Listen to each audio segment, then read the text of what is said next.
another episode of Horror Movie Night. This was a Scott pick. I'm imagining that it may have to do with an anniversary for this film. Oh shit, is there an anniversary for this? I think it's a... I didn't pay any attention. Yeah, I think it's a 40-year... No, 30... Wait, it was 80... Was this 87? 87 to 23? Is that That's an only anniversary? 34 years. Well, we missed it by one.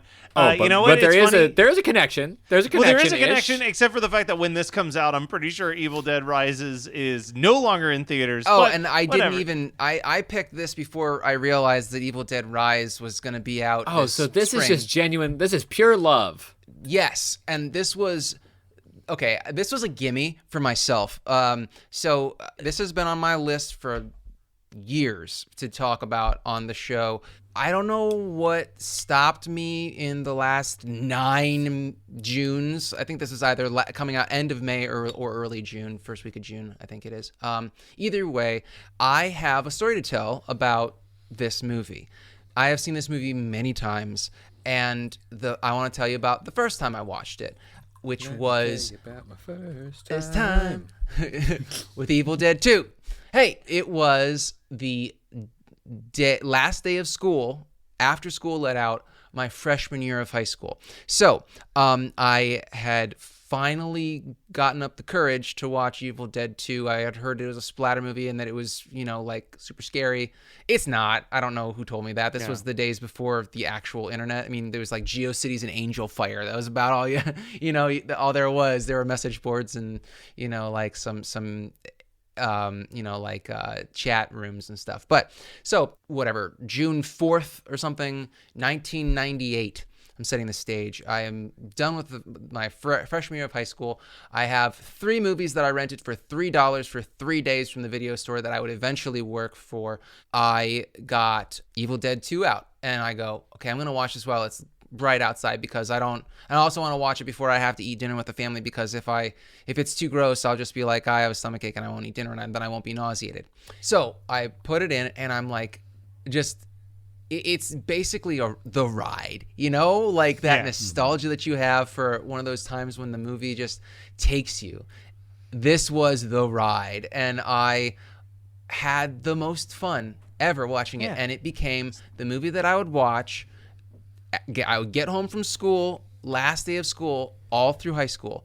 So 3 more years, I did this. This was the tradition. I would watch Evil Dead 2 first thing when I got home from school, on the last day of school. Even my senior year, when it was like we got out early. I think we had I think we were out a week or 10 days before everybody else. So it was like end of May, and I was like, fuck it, I'm watching it on the last day of school, because it was like the end of high school. I was like, oh, I'll probably never watch this same day again. And I didn't. I never watched it in college on my last day, because your last day in college is like, it's still cold out. It doesn't feel like summer yet. Right. Yeah. Right. And it's also your last day of college is just whatever day you have the last test that you have to take. Exactly. Like It's not a collective last day. Yeah. It doesn't feel it's like a a week-long last day. Yeah. So this movie is like a celebration movie for me. And because of that, there are 2 reasons why I have this drink for the listeners. It is in a stemless champagne glass, but it is not champagne. It is sparkling apple juice, because obviously the first time I watched this, I was like 14. I didn't drink, but the champagne is, Ash and Linda. He's like, maybe I should get some champagne because, I'm a man and you're a woman, at least last time I checked, which I thought that line killed when I was 14, dude. It was like the best. But I wanted to celebrate this movie, because what can we say about Evil Dead 2 that hasn't been said by everyone, including Bruce Campbell, every day for the last 2 months when he's been doing Bruce-orama. So I raise my non-alcoholic glass to my favorite of the Deadites, the Evil Dead 2 Deadites are so good. Matt's got a Liquid Death, clink. And what does Kyle have? I got this thing called a Grisée, which is an oak-aged farmhouse ale with cherries, and I thought it would be redder than it is, because I was like, blood, perfect, great, awesome. Yeah. Farmhouse, cabin, close enough. But it's from Kent Falls. I'm very excited to drink it. Clink to Clink. Evil Dead 2, which is the last in the original trilogy that I had seen. And I think it is my favorite, even though Army of Darkness was my first, and Evil Dead kind of actually maybe I appreciate more, but Evil Dead 2 is just such a festival, such a ride, like you said, Scott. It's wild. There's so much that here's what we're happens gonna too. say. That's the So much. You know, like- Everything happens. Yeah. actually. Let's strap in for a quick second. First of all, we are wrong. We are watching this on the anniversary of something. It's the 25-year anniversary since Scott watched it after school. That's right. Yeah. But beyond that, Thank Also, that makes me thank feel God for so our old. mathematician Matt. Matt Kelly. Mathematician. Mathematician. So I think that I watched these in complete reverse order. I started with Army of Darkness and then Evil Dead 2 and then the main Evil Dead movie. Is that how most people did it though? I feel like for a lot of people, the first one was the last one they watched because it was just a hard thing to find in the 90s for a while. It was a very like rare tape. Now it's everywhere. But each one of these movies in my mind is great for a different purpose, right? And I think it's because like Army of Darkness, if you are into like the comedic tone of what Sam Raimi and Bruce Campbell do when they work together, like Army of Darkness scratches that same itch that a movie like Freak does, where it's like it's Three Stooges do a horror movie. Like that's just what it is. Evil Dead, the original Evil Dead, is like this absolute masterwork of like scrappy guerrilla filmmaking with your friends and making like every time I watch that movie, it's not a movie I really enjoy watching, but it's a movie I'm constantly impressed by when I watch because I'm just like, this was like 5 friends in the woods for multiple weekends just figuring it out. Like, and it looks so good and it works so well. Evil Dead 2 is like that perfect marriage of those two halves. And it works when it shouldn't. Like those two things should not combine. And like there's no universe where we don't have Evil Dead 2. Like if Evil Dead 2 doesn't exist, we don't get Dead Alive. Like that's just watching this felt so much like Dead Alive because it's only been a couple months since we watched that, and I was like, man, it was just like. I think that's why those Sam Raimi and Peter Jackson's career paths have been so similar. Like they've been on such a similar track. It's amazing. But like, so I shout out to Camp Nightmare. When I first met the guys at Camp Nightmare about 2 years ago now at a Creature Feature, I subscribed to their podcast and I checked it out. And one of the first episodes I listened to was that they were doing a breakdown of, for an entire month, they did every Evil Dead movie, one a week. And it was Did they the start? first, Did they do chronological? They did chronological. Okay, cool. Yeah. But it was the first time that I heard someone like fully articulate something that I was trying to formulate in my head, but I couldn't put the pieces together, which is like some people refer to this as a remake. Some refer to it as a sequel. It's kind of a combination of both. And I believe it was JB who explained it. And it makes so much sense. Was like, hey, remember how a couple minutes ago we were talking about how fucking hard it was to find the original Evil Dead anywhere? Like that was especially the case in 1987. And because it was made by a different production company, they didn't have the rights to do a flashback. So the first like 5 minutes of this movie are supposed to operate as like what the flashback sequence was. Right. And like if you think about how Evil Dead 1 ends, like it ends with the spirit flying straight at Bruce Campbell. So like JB was saying, what you could do is literally watch the end of Evil Dead and then flash forward to the exact moment where Bruce Campbell lifts his head up out of the pond in the water, and that is like where it picks up. That's just another layer of Raimi being like, oh, this is what filmmaking has to be, but I have to adapt to it because I'm an independent filmmaker or slash like a low budget filmmaker at this point or whatever it is. It's like, oh, okay, great, I'll do that. Like it's and this is the first time that I watched it with that mental information. Barrier. Yeah, well, that was the first time amazing. I watched it thinking about that, and I'm like, oh my god, he's absolutely right. Never like, thought you could that. erase the That's first amazing. 10 minutes of this movie, and just be like, and here's where the sequel starts, and it is. I mean, you brought up the seductive champagne line. What I had to laugh about was like, I'm thinking about a person we've talked about quite a bit this year on the podcast, but Carol Elwes, right? Like how he was essentially this weird like Earl Flynn character of like the 80s and 90s. Like if he was born in the Errol Flynn? Errol Flynn. Yes. Okay. I was about to say, like, am I missing something here? Because no. shit. I just listen. I was not trying to. I was not trying to Nuclear Flynn. Yeah, Nuclear Flynn. No, I was not trying to neg you. I really just I wanted to be on the same page as you. No, you are correct. Like he was this actor in the 80s and into the 90s who just something about him represented a very like 1930s swashbuckling classic actor. Bruce Campbell feels like a parody of that. Like every time that Bruce Campbell is supposed to be serious in a movie, it literally feels like a parody of like a screwball comedy from the 30s. Like I don't know.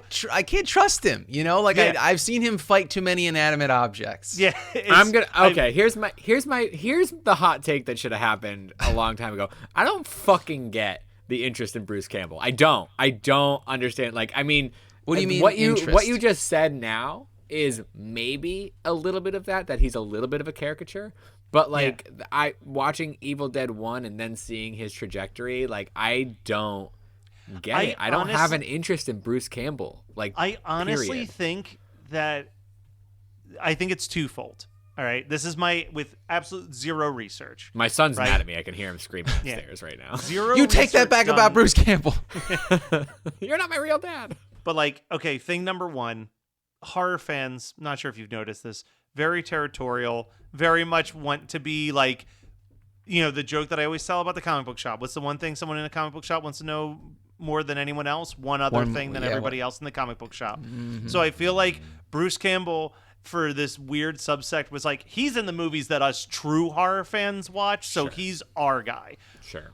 Now, what I think propelled that was then like the convention scene bubbled up, and it's like, oh, it turns out that he is like a very funny, charming person to put on a stage. Very so I think it was just like, okay, cool. Like, but I think that if conventions never existed, but so is First Jason, and I don't give a shit about him. No, but but it's sorry. I think that if the horror convention scene never happened, I do think that the Bruce Campbell like fandom would have fizzled out a little bit because he just wasn't as present. But like then all of a sudden he's doing these conventions. It's like, oh, the super funny, charming guy on our movies actually is that funny and charming when you put him in anything. Yeah. And just put him on a stage with a microphone in his hand. Like I think he's riding on top of the wave. Yes. But because he can, because he does have chops. I'm not knocking. Yeah, he can act. I just didn't understand the appeal. I also think that it's just like, I think he knows the joke of Bruce Campbell. I mean, he obviously knows the joke of Bruce Campbell. You just have to watch My Name is Bruce to understand that he's aware of that. Versus like another like cult figure that people are obsessed with that I don't get is like Tommy Wiseau, where it's like, it feels like Tommy Wiseau just is acting like he knows what the appeal is of him. But it's like, anytime you see anything that's not The Room that he's a part of, it really feels like someone trying to relive whatever accidentally was successful for him, where like the thing that worked with The Room was like he had no fucking clue that he made something bad. So like once you're like going out of your way to be like, look, it's bad, like it's like, no, like Bruce Campbell, for better or for worse, Bruce Campbell has never phoned in a performance. No. Whether he knew the movie was bad or not. That's true. I mean, think about his he was in Waxwork too, right? Or shit, was that? Yeah, he's in Waxwork too. Yeah, and he's playing at the cheap seats for sure in that one. If I remember that scene correctly, it's been a while since I watched that. Yeah, but, he's got his chest is flayed open. That's right. And they keep pouring throwing salt acid on him. No, it's salt because they have to make like a salt ring or something, right? Or maybe it is acid. Oh man, it's salt. Did I pick Waxwork 2 or did you? Because I know I picked Waxwork. No, you picked Waxwork. Waxwork 2, again, I sometimes have to remind you that we had made a terrible mistake in the early years of Horror Movie Night where we were doing a listener pick every other episode. Oh, that's right. The first year. Whoa. We covered some shit. You know, I just wanted to blame it on you. That made my stomach turn. Yeah. I get a lot of bad picks fall on my shoulders, but a lot of and some of them rightfully so, but a lot of them Terror Tunes, listener suggested. That was a listener suggested one? Monster oh my High, God. listener suggested. Well, Like, yeah, I think everything I that I remember thought was Monster bad High was being- attributed to you or Brian, yeah. Yeah, no. I mean, I'll take a hit because I think with a lot of those drive-through, also listener submitted. That was not you? That wasn't me. I now, swear Drive that through was fucks. you. Drive through No, fucks. it does and not fuck. That movie is that movie is limp here's- dick as fuck, guys. So here's the problem, Scott. It was listener submitted, and I would be like, "Oh, this was on my long list anyway. Let's move that's forward why. with it." Yeah. So it was. I take the hit, and I don't fight the hit because eventually it would have been my hit It to all take anyway. comes back to Kelly. yeah.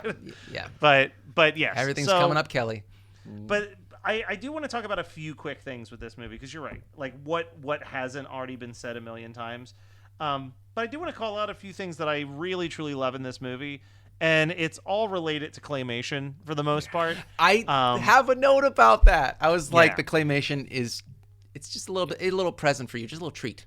It is. It's the claymation and it's the gorgeous. puppets. Like I actually think if I'm gonna give any controversial take at all, the Deadite makeup is like kind of whatever in this it's movie. But mediocre. once they Yeah. all mutate, it's phenomenal. But like a few things like something that's burned into my brain that I feel like not enough people talk about in this movie is the beautiful, like, I don't know if it's a matte painting or like a forced perspective or what, but that morning shot of the bridge, like a claw, just like peeled upwards. Like I think about that specific shot so goddamn much. Yeah. Like, No, You know what agreed. I want? I want to see a mashup of that scene, but then is it Charlton Heston in Planet of the Apes when he goes, "You blew it up"? Yeah, you blew it up. Listen, we might be doing a Planet of the Apes movie one of these days on here. I would Maybe so. never be surprised when you Yeah. Find the most eventuality of that pick. horrific one. Well, there's two that could possibly pass, and I'll say this because I know that listeners will chime in the comments on this comment. I'm gonna laugh if they don't. There's beneath the Planet of the Apes, which is like, I mean, you've got like the mutated Beneath. survivors of the atom bomb explosion with telekinetic powers underneath the Earth's crust, worshiping the last atom bomb that survived like the nuclear fallout. And then there's Conquest of the Planet of the Apes, which is like the post-apocalyptic world where we've made apes do all of our work for us, and they like lead a giant uprising revolt at the end of the movie, and it literally just ends with them winning. So like, dude. So like, Dude, the 60s Planet of the Apes movies. what are we like, doing here with Evil Dead 2? This is incredible. So listeners, if you're listening to this episode and you're on Facebook, ape yes or ape no in the comments. So, not ape yes, ape no. Just say grape idea, Matt. And we'll go with no. but I had a anyway. dream that I got a hug from some sort of primate this morning, and it was a great hug. So thanks for reminding me about that. Now I need Like a long arm hug, like Yeah. yeah, like a like almost it basically like coordinated, Doug but like Jones. not fully coordinated hug. Yeah. No, I asked it for a hug, and it gave me a hug, and it didn't smell bad. Nice. Oh, what a lovely dream. I was gonna say, if you're not gonna do it, I want to go around and I want to know what each person's favorite scene is, because this is the I kind was of literally going to say Okay, good. it's a 2-part roundtable. Favorite scene, and obviously there's nothing that is like new to us, but like something that you found a new appreciation of on this rewatch. Okay, well, I'm gonna start, since it's my pick, as for the first question, which is favorite scene, and it's Linda Corpse. I write it as a one word in my notes, Linda Corpse. When she bursts into the shed and she's got the chainsaw, it's always been so goofy, but I love that scene so much, and I think it's the first like heavily gore scene in the movie as well, which may be why it sticks out as well, because like the big gore scenes and the big goo scenes really happen once he gets back to the house, which is also only at like the 40-minute mark. There's so much shit that happens in the first 35 minutes. It's incredible. Yes. That's what and to answer the second question, what I noticed in this watch is the timing, like the timer, because I've never watched it with a ticker basically on it, and it always feels like a long movie. It's not. It's like 88 minutes. It's not long, but but it feels long because so much happens, and I just it always feels like you just had Thanksgiving dinner, but like a horror movie when you finish this movie, because that's the perfect analogy. That's the best analogy I've ever heard for Evil Dead. Thank you, and can I add one little thing to the analogy to make it stronger? Please. That piece of pumpkin pie with a lot of like Cool Whip on it that you really don't need, and you still put on your plate at the end of Thanksgiving dinner, that's when he goes back in time for the Army of Darkness. I don't need that scene. I can stop when he gets pulled into the vortex and be fine, and I sometimes do. Yeah.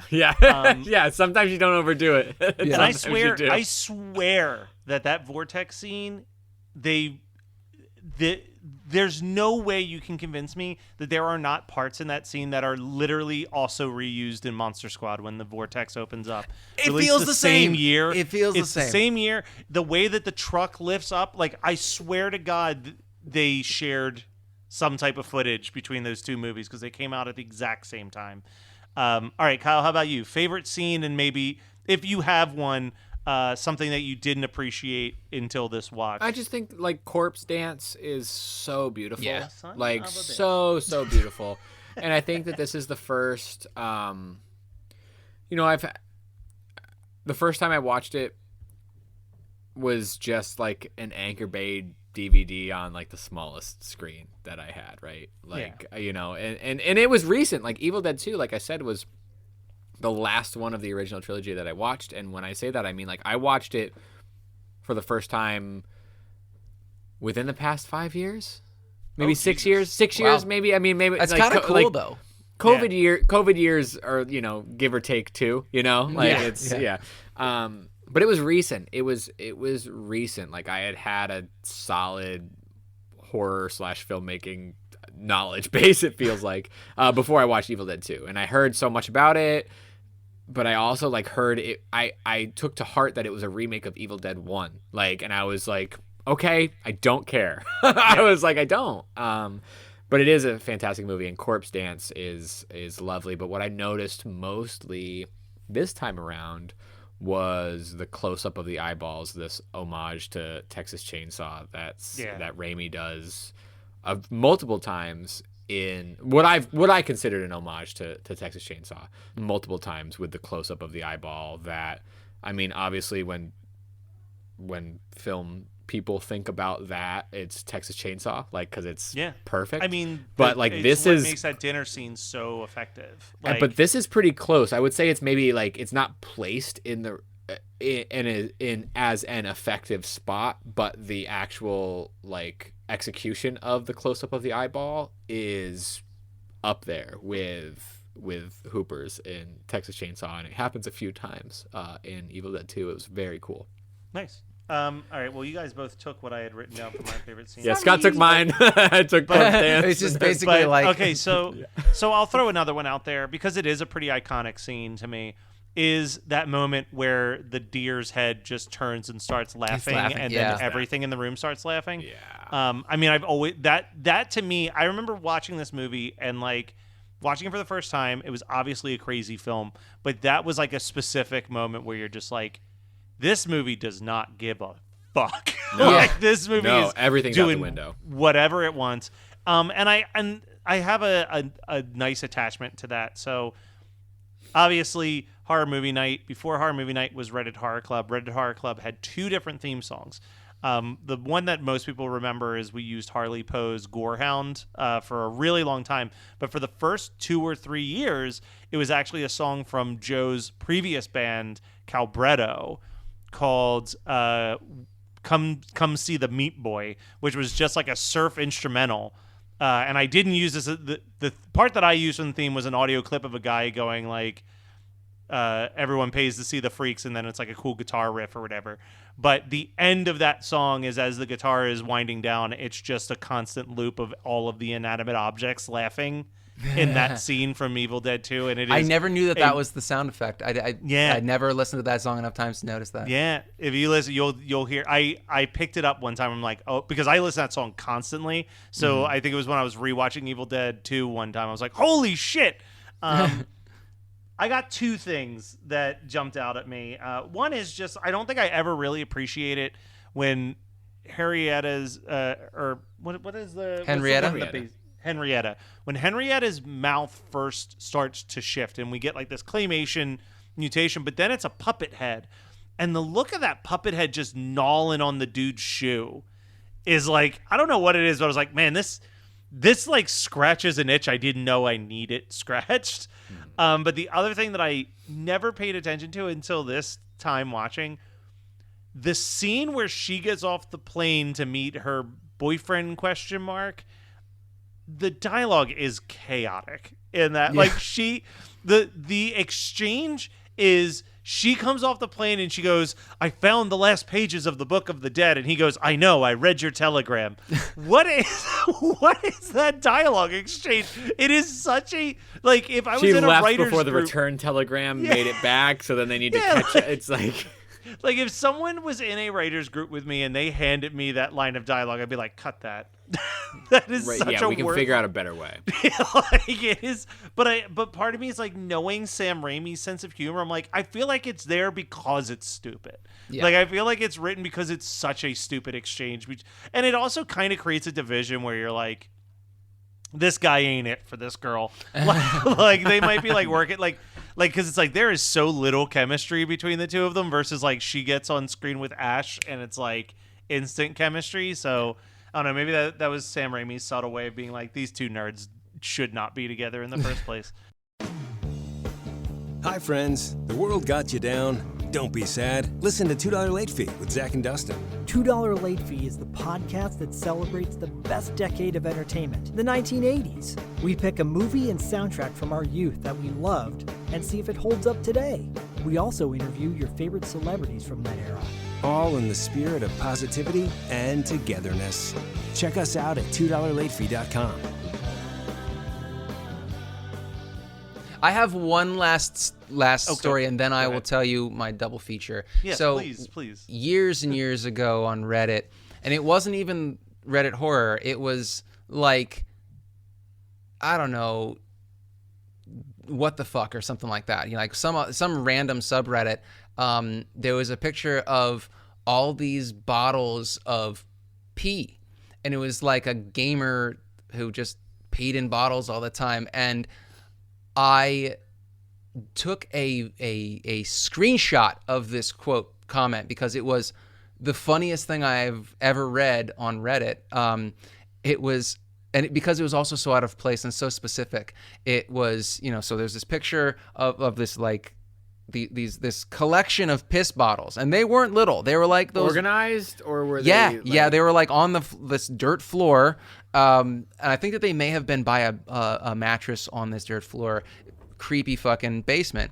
And somebody commented and said, "Someone's got a fresh someone's in my fruit cellar. Someone with a fresh bottle of piss." And I think about that as much as I think about Evil Dead 2. And holy shit, the other reason why I mentioned, or why I picked this, was I wanted to tell you guys another quick little anecdote about this movie.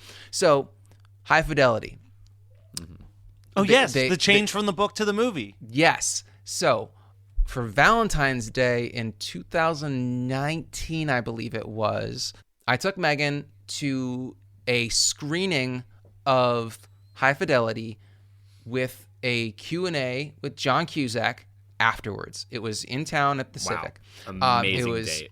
It was gonna be awesome. It was a packed house, and then they trundled him out, and they had this woman who is from some shock jock show. She's not the shock jock. She's just one of the characters that is on the show, and she was interviewing him, and she was asking him the most mundane fucking questions off of like cards, and they were like, who was the cutest woman that you ever worked with in the 80s?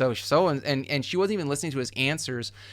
She was basically just being like, oh, wasn't so-and-so hot? And she was going like chronologically through his Wikipedia. It was so painful. It was an hour of that. And people were getting pissed in the audience because they wanted to ask him fucking questions. And she was just like jabberjawing, talking about herself, not listening to his answers. It was the worst fucking date that I've ever taken Megan on. But I was like hell bent on asking John Cusack a question about Evil Dead 2, and because I knew that he was one of the screenwriters for it, for the script from the book. He was one of the screenwriters. Whoa. Or maybe he was the director. I think he did some screenwriting as well. But in any case, he had a hand in the decision to do Evil Dead 2 instead of Evil Dead, because in the book... Well, it was Reservoir Dogs. Oh, Reservoir Dogs. Reservoir Dogs, and they changed it to Evil Dead 2. Thank you. That's what it was. But so I asked him that question, and I said, why did you change it to Evil Dead 2? Is it because it's a better movie? And I did remember that it was Reservoir Dogs at the time. And he was like... Yeah, it was just a better movie. I like that movie. I love that movie. It's one of my favorite movies. But the way that I prefaced it was the wrong thing to say. I said, so I've got a horror podcast, and some people went, oh, because they thought that I was going to like say the name. Yeah. And I didn't. I was a good boy. I just asked the question. I gave the premise, and I asked the question, and I got the answer that I wanted to hear. People started taking their pitchforks out of their jacket pockets because it's February Kill in him! Ohio. Actually, It's cold as they're shit. piss forks. They're pitchforks. All right, Anyway, so Scott, double feature. Reservoir Dogs, obviously. Yes, absolutely. I was going to go with Friday because that was the other movie that I remember from that 3-movie pack that I rented when I rented Evil Dead 2 to watch. But I don't think I want to do that. I think that I want to change it to Monster Squad because they have the same vortex, and it's also so much more fun. It's a lot more fun. Kyle, I want you to go next because my double feature might be the craziest double feature I've ever written. Okay. All right. We mentioned it briefly again. That's I'm 0 for 2 on keeping my double features out of conversation. It wasn't my fault this time. I was Dead Alive. I think that as just an effects show that you can put on with some heart and interesting stuff, but like not totally necessary. Dead Alive, it's more necessary than Evil Dead 2. But I just Dead Alive is the go-to double feature for me. And my very dumb, weird double feature that I wrote down was the Everlong music video by the Foo Fighters. Why? Have you watched that video recently? Because it's fully inspired I haven't seen by... that movie. That music video came out in what, 98? Yeah. I haven't seen it since 1998. All right, rewatch it because the whole video is that he's dreaming he's in Evil Dead. Okay. Well, it's like they literally. I love that shots song. I'll watch throughout it. But yeah, it might be a little bit more of either. Evil Dead and not Evil Dead 2, but like 100% like the hand coming out of the cellar door and stuff. Like they do multiple shots from Evil Dead, and as I was watching, I'm like, you know what? I'm going to be weird. We're going to do a music video instead of normal time. I love it. I actually love that. All right, I love Scott, that for you. What have you been watching, listening to, reading, etc. that you want to tell people about? So I just want to say Ted Lasso is so good, and we're not at the season finale as of this recording, but probably when it releases. It'll be done by the time this releases, and I'm sure that we will have been raining on our faces the entire final episode because it's the end of the season. But it's just such an amazing show. Series. Sorry, that's what I meant. They're only doing 3 seasons. Yeah. It's a good journey. I'm excited. Absolutely love it. Every episode is just a joy. So at the time that we're recording this, the most recent episode I think might be one of my like top 3 favorite episodes that they've ever done. Yeah. Where they're just in Amsterdam. It's so good. I'm gonna go with a book. I'm gonna do what Scott did last week. You guys ever?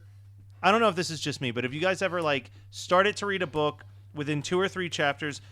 It's not that you're not feeling the book, but you're just like, I am not in the headspace for this book. So you like put it down, and then like a couple years later, you try again, and you maybe get about the same spot in the book, but you're like, I know that I'm gonna like this, and then like 3rd or 4th time, it's just like you knock it out in like a weekend. You're just like, I found the spot. That happened to me with Final Girl Support Group by Grady Hendrix. Yeah, like I just was not. I knew that I was going to like it. Like every time that I read the first chapter, I'm like, I should be loving this. I'm not loving this. I'm probably not in a good headspace. And then I finally read it when I was in the right headspace. I'm not going to sit here and be like, it's the greatest. Like there are like some die-hard fangirl support group stands in the world. I'm not quite on that level, but I'm like, you know what? If they want to make this into a movie or a TV show, like I'll fucking watch it. It feels perfect for that medium anyway. It's fun to read as a horror fan and try to like piece together who everybody is in the film realm. It brings a lot of cool conversations to light. I'm kind of like you, Scott, in the sense I've probably reread more books than you have, but I'm also not much of a rereader at this point. It's like, problematic aside, like it's mostly just I'll reread the Harry Potter books because they bring me into a very emotionally safe place when I need it. But like that's about it. Like unless it's like a book that I've had like 20 years of nostalgia that it's like, okay, I know that if I sit down and I reread High Fidelity or I reread Sex, Drugs, and Cocoa Puffs or I reread these Harry Potter books, I'll be like temporarily transported to being like 12, 16, 18, like as I'm going through that journey again. I can't imagine there's ever a point where I'm like, ooh, I got to reread Final Girl Support Group so I can transport back to being 37. I think that those days are like long gone. So wait till you're 60. You don't know. That is true. That Hold is on to true. But yeah, so definitely worth reading if you're a horror fan and a reader. Like it's a pretty good book. All right, Kyle. Quick question about Grady Hendrix. Has anybody watched My Best Friend's Exorcism? I did. Did I not talk about it on here? I don't remember you very, talking about it. very mid about that movie. Okay. I thought that I talked about it. Maybe it was either in a Patreon. Maybe that's why, just to though. Matt. Maybe it was because you didn't have a strong reaction to it. I don't understand why it got made. It's in the 80s, and I don't understand who's the target demographic for that. Us? Yeah. I forgot we weren't even I was 6. I forgot that they even did a movie version of that. I haven't read the book either, Hulu, but like, I think. But, all right, good to know. Well, I can stay away from it. That's. I'm not saying it's terrible. I'm just saying like I don't. It just you feels don't know like who the it has audience is. no country. Does that make sense? Yeah. I like a lot of Grady's stuff, both narrative and of course Paperbacks from Hell. Like I would be more interested in like a We Sold Our Souls for Rock and Roll scenario as an adaptation. But I do have Final Girls Support Group on my to read shelf. By the time that this episode comes out, our good friend Eric Brown's second book, Lose You to Find Me, should be available in all Very bookstores. nice. Let's go. So go pick up a copy of that. Pick it up, have fun. The last I heard from him, because I'm trying to get him on a couple podcasts to promote it, and he's like, it's been really tough because it feels like the promotions team actually wants to promote this one. So I guess we'll see. Maybe we're talking about a bestseller at the point that people are listening to this. Who knows? Fingers crossed. Fingers crossed. That'd be awesome. But all right, Kyle, sorry. What is something you want to talk about? I watched Horror Movie Night Favorite, maybe? I haven't listened to the episode that you guys talked about it, but I watched The Invisible Maniac for the first time. Yeah, baby. And it is a fave. So between talking about Class of Nukem High and now talking about Evil Dead 2, Invisible Maniac feels absolutely the middle ground between a Kaufman and a Raimi picture. Like that's Adam Rifkin, baby. Like, I mean, Rifkin does on his second or third feature, maybe third feature, like what he, and it being obviously still, a low budget, like independent fucking scrape up what you got picture. I was really, really impressed. I loved my watch of it. Obviously, like it has some really questionable shit in it, but also at the same time, it kind of knows that it does and gives it a little bit of like it's okay like nudge to it. It's a little bit of like elbowing like this. Yeah, we're kind of saying a silly thing about a mad scientist movie. Like, what if it was pervy? And like that's okay and that's fun. And then some of the actual, talk about acting to an invisible thing, like Bruce Campbell in Evil Dead 2. Like, every single person in Invisible Maniac brings the acting against an inanimate object to 110%. I could not believe the performances that an independent filmmaker got out of these fucking actors for like acting against an invisible thing. I was flabbergasted. Everybody can have a shot on this one. Vinegar Syndrome put it out on 4K, and it looks majestic. I didn't get the April Fool's slip cover because I'm not a fucking invisible maniac. But I do own it, and it's a keeper for me. I've really, really had a fun time watching that. Again, I didn't know anything, no expectations. I didn't listen to the episode that you guys have done, but I will now. I really enjoyed. Is that in the first 50, Matt? Yeah, if it's not the first 50, it's definitely the first 100. Yeah, you guys, you I might think want We to may get have a even card did of a it. second. We may have even done a Did we do one with Brian? Brian? I knew we were going to. I don't know if we Yeah. ever got to it. I can't remember if we did or not. But I would I'm pretty have sure to you check guys my have done a trading spreadsheet. card of it. So there's whatever definitely a that trading card of means. it. But so Yeah. here's the thing. I want to quickly, just because it's been a while since we talked about Rifkin, and I constantly forget how strange this dude's career is. Oh, right? Because nuts. he does like Invisible Maniac, he does Psycho Cop, then he writes Mouse Hunt. Like That's the right. Kids, Yeah. he writes the kids movie Mouse Hunt. He directs Detroit Rock City. He then writes Zoom, like that movie with that superhero movie from 2006 with like Tim Allen that was like the low budget Sky High. Like if you were going to a mom and pop shop, they may have had Zoom on the shelf to try to get you to buy that by mistake. And then wrote the Underdog movie from 2007 where Jason Lee was the voice of like all these weird career moves.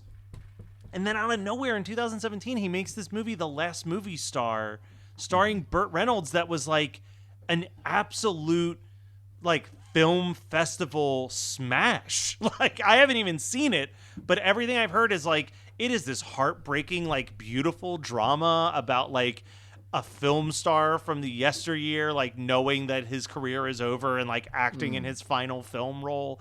And like that it's like this beautifully like made movie. And it's like the Invisible Maniac guy.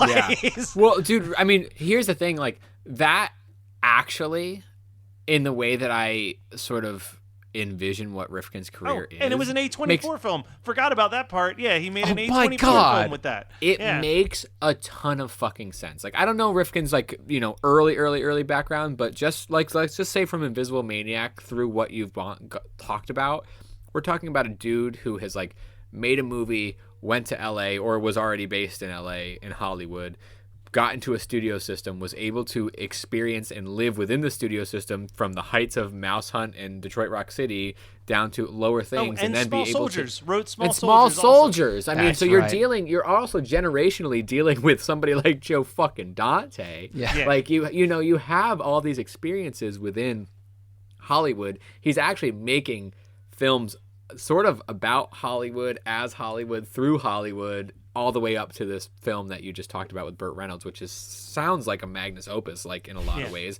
But then didn't he also do a segment of Chillerama? Let's not forget. Yeah, he did a segment of Chillerama. Yeah, he did Wadzilla.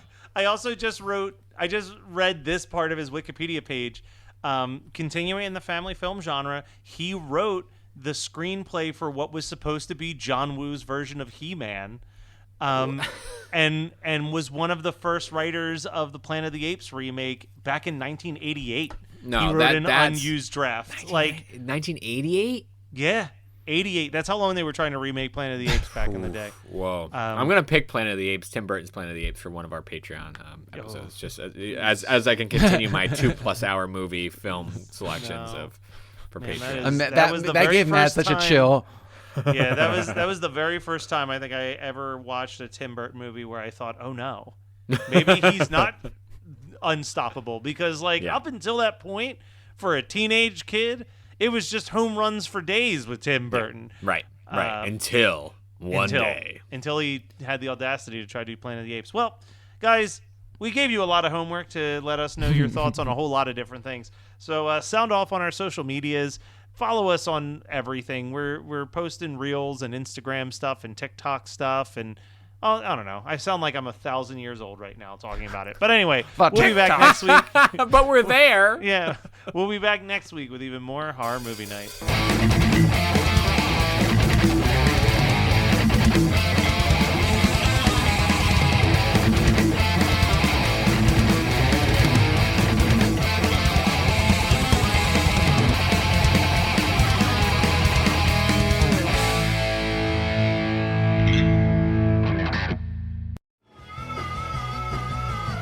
You're listening to the Geekscape Network.